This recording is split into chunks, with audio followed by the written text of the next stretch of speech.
Hi, Jack. Hi, Rich. Okay, so E3 is in town. E3 is in town. And you and me, we both sat down and we watched all of the major conferences. Yep. Good morning and welcome. Investing in and shipping new exclusive franchises is critical to our platform's success. Oh God, this guy's got dickhead written all over him. It pained him to put on anything other than a business suit. Xbox. Yeah, where to begin? You know what Xbox got? Shit ton of Halo, dog.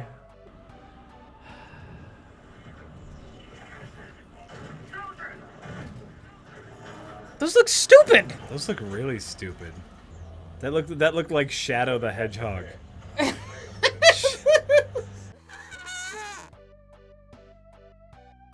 The big announcement, as far as I'm concerned, is backwards compatibility. Today, I'm pleased to announce Xbox One backward compatibility. Oh. Let's hear about the limitations. If this were easy or free, it would have shipped with it. There's a select number of Xbox 360 games that you can now play on your Xbox One. They're fighting against the 360's own success, is what they're doing. It's like they're desperate for people to buy an Xbox One. I think, right? I mean, this is the kind of thing you would normally have on release to ease the transition to the new console. Absolutely. Doing it like a year and a half later, it reeks of damage control almost. To be quite honest with you, I'm shocked that they didn't try to push some sort of Xbox 360 subscription service. With Xbox One backward compatibility, we won't charge you to play the games you already own.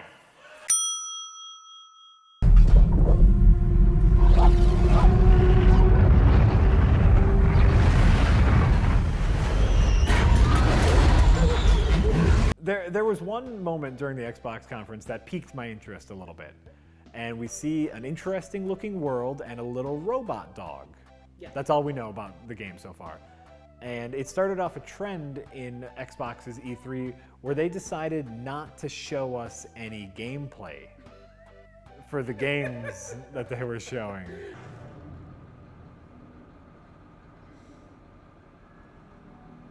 Ball. This is just called Ballbot. Nothing. I don't know. I have no idea.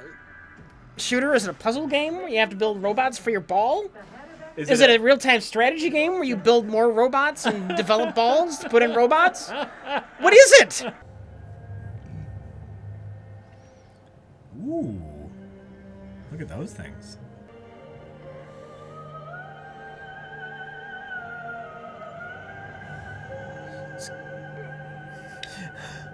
Once again, I think this is all great. What kind of, maybe start off with what kind of game it is, then show the cinematic, you know? If I were watching this as anything other than, like on its own, like this trailer popped up in a link, I would have turned it off by now. I would have given up. Yes. I'm trying to figure out what this is. They've lost me. Yeah. Odin, where is the crew? That information has been classified.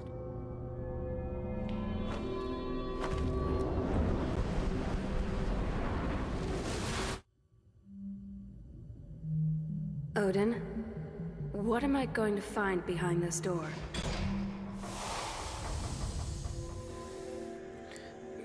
I hope somebody finds gameplay at some point behind a door.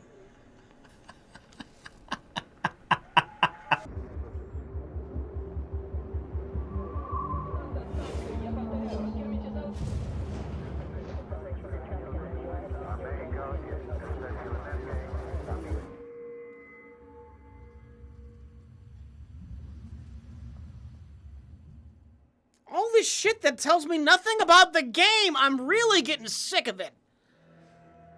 Yeah, there's some asteroids. What the fuck do you do in the game? It's about space, kind of. MMO. They said MMO. They showed lots and lots of asteroids. I don't know if it's an MMO asteroid farming simulator. Well, it's from the guy who made DayZ, so it might be just DayZ in space. So that's the selling point? It's made by the DayZ guy? Why would I be excited about his next game when he didn't even finish his last one? You know what I think that's called, Rich? That's called a sick burn. We did get a few gameplay glimpses. Lara Croft, the Rise of the Tomb Raider, and the new Gears of War game. I lumped these two together because they had some similarities in their gameplay footage, which was walking along a set path and then a series of scripted events happens. It's basically a walking forward simulator. Hey, wind's picking up. No need to worry just yet.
Please welcome Assad Kizilbash.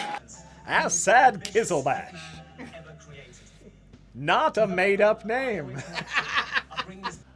By stark comparison, Horizon Rise of the Dawn Rise. Yeah. They started off, this trailer, and they go to great length explaining the setting, like the world's in chaos now, and it almost went on too long. We weren't the first ones here. Our stories speak of the ones that came before. Oh, and then they started showing the game. I'm like, oh, okay. I get it now. Okay, those canisters should be full by now.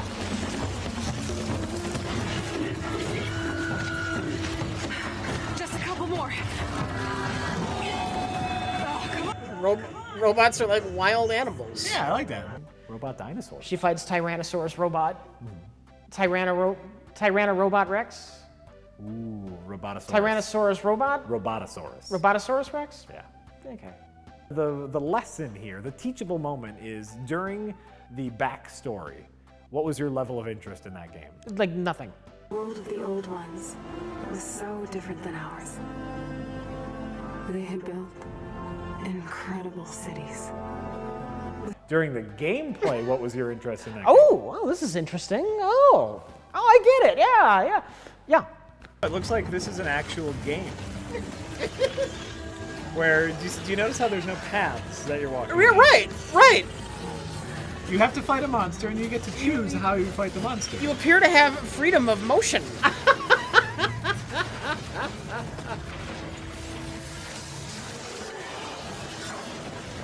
Everything about this looks neat. Yeah. I mean, they also, they went back to, last year we saw a little bit of No Man's Sky. And they had a larger presentation on No Man's Sky this year because they know it went over well last year. And once again, it wasn't an extended trailer of cinematic moments.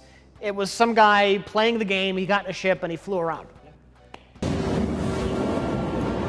So this is a giant sandbox that we're making, a universe-sized sandbox.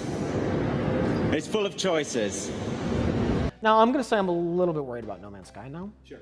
I know it blew me away last year. I'm like, oh, this sounds like a really cool idea. If you can get in a spaceship, fly to any planet, and explore any planet, right? My problem was the scenario we saw looked very similar to what we saw last year. Yes. And even though there are supposedly thousands of planets, millions, I'm very worried there's not going to be enough variety in those planets. Another thing that they brushed the dust off of to show the nerds was The Last Guardian.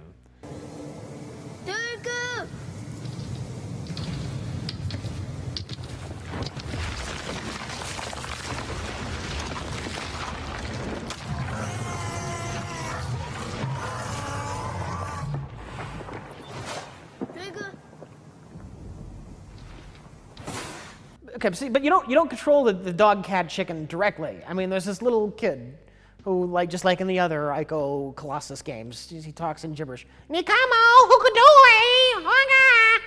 And he kind of tries to tell this cat, chicken dog what to do. Yeah, you give the dog commands like you would give like you would give a pet. Like you would give a pet, and that's how you solve puzzles in the game.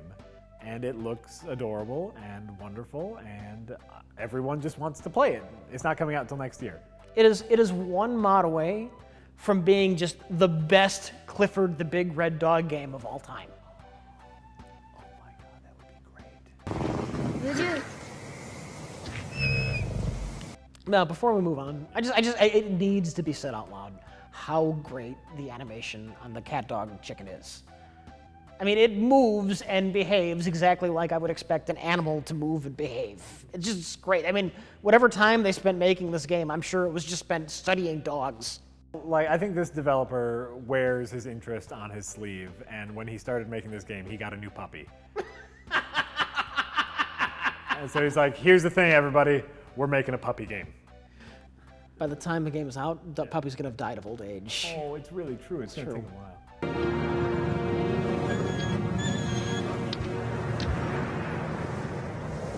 I don't care about Final Fantasy VII. I don't care either. Great. At last, the promise has been made. Speaking of boring, Jack, they unveiled Uncharted 4. And it crashed. Come on. This way. Pardon me.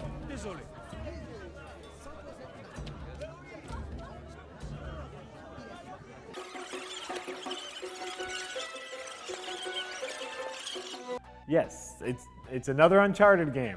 Third-person shooting. Vague platforming. Vague platforming. Scripted events. Yep. Get it. I get it. Get it. It's fine. I'm fine. Make a movie. Make a movie. Make a movie. You'll be happier. I think I would like an Uncharted movie. Yeah, it could be a fun. It's like a modern adventure Indiana Jones movie. I would like to see a modern Indiana Jones. It could be like a less exciting Indiana Jones. Sure. A modern Indiana Jones. It could be, yeah. I mean, it could be a slightly more exciting Jewel of the Nile. Mm-hmm. A romancing of the stone. Nintendo 63. Nintendo 64. My puppet body is ready. And then we get to Nintendo. I'd like to preface this. I am a Nintendo fanboy. I, by default, enjoy Nintendo. They had one of the lousiest E3 shows I've ever seen. What else can these figures do? If you put the figure on a Skylander's portal, they act as a Skylander, but you can twist the base and switch it to Amiibo, and it can be used as an Amiibo in another Nintendo game. The only thing I really took away from this that I thought was interesting was that Miyamoto designed the original Super Mario Brothers on graph paper. That was great. They took out the old paper he used and the drawings on there, and you realize, oh, that's World 1 too. Those are the original he filled in the dots. The dots are the 16 by 16 pixel squares, and he drew that in on a graph paper. By the way, next year, don't tell us about the new games, just make a documentary about how you made Super Mario Brothers. And everyone would be a lot happier. The last half, I mean, they had so little game content. The last half of that presentation was just a Mario's 30th anniversary musical. They said, hey, we have Star Fox. They spent the next 40 minutes talking about toys you could buy for the game you already own. And then they showed us YouTube clips of people playing Super Mario theme. That's all.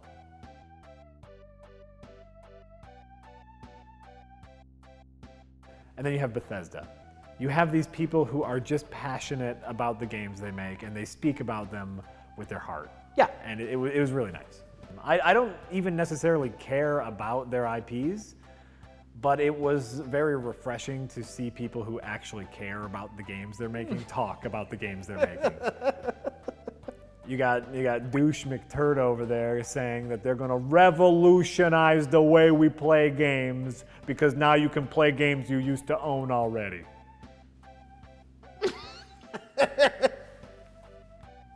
Yeah. This year the Xbox One comes in blue.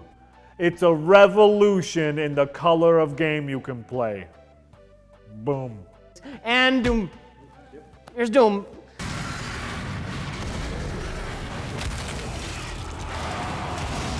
Now I'm not a big Doom fan. As you know, I grew up a console player, so Doom was never a big part of my vocabulary. What I will say is it seems like they have kind of browned and grayed up Doom. I don't remember Doom. It's a shiny brown and gray. It's very shiny brown and gray. Here's my background, right? I am a big Doom fan. I was like a day one Doom fan. Like the day it came out, I remember waiting for it to come out. I can't wait to get my hands on that shareware of Doom. Yeah, baby. And this isn't really Doom. id Software is, for all practical intents and purposes, dead. None of that original group, the Carmack, Romero, everyone has moved on and they're doing other things. So what you have with Doom 4 is just a first-person shooter that happens to have the license to use the name Doom. Everything looked very samey. It was just a mishmash of blah. I couldn't tell that. All right, you know, I know there were problems. I couldn't tell a difference between the imp demons and the normal zombie men. Everything looked the same. Yeah, I think that's a problem in general with modern game developers. Is they're afraid of a little bit of camp, and the first Doom game had bright red devil monsters. It's like they want something that looks realistic for some reason, even though that's probably not the right path to take. Yeah, that's it.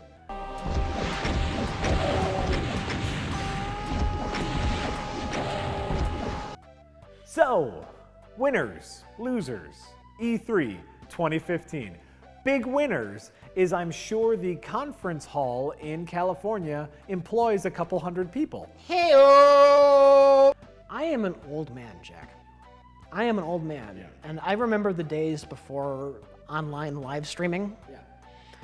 And for me, E3 was always wait until it's almost over, go to IGN or GameStop, and just look at the big list of games they announced. Yeah. And that's all I cared about. Sure. That's all they need. They don't need to do this floor show nonsense. They can just get rid of it all and pick a day, and that's press release day. Yeah. And then everyone just gets a list. It would be great. It would be a great day, and then everyone puts up the clips on YouTube, and then you can choose, and all the blogs will pick it up. It would be imagine all of the excitement without all of the pomp and circumstance. It would be great. It'd be like E3 without the douchebags.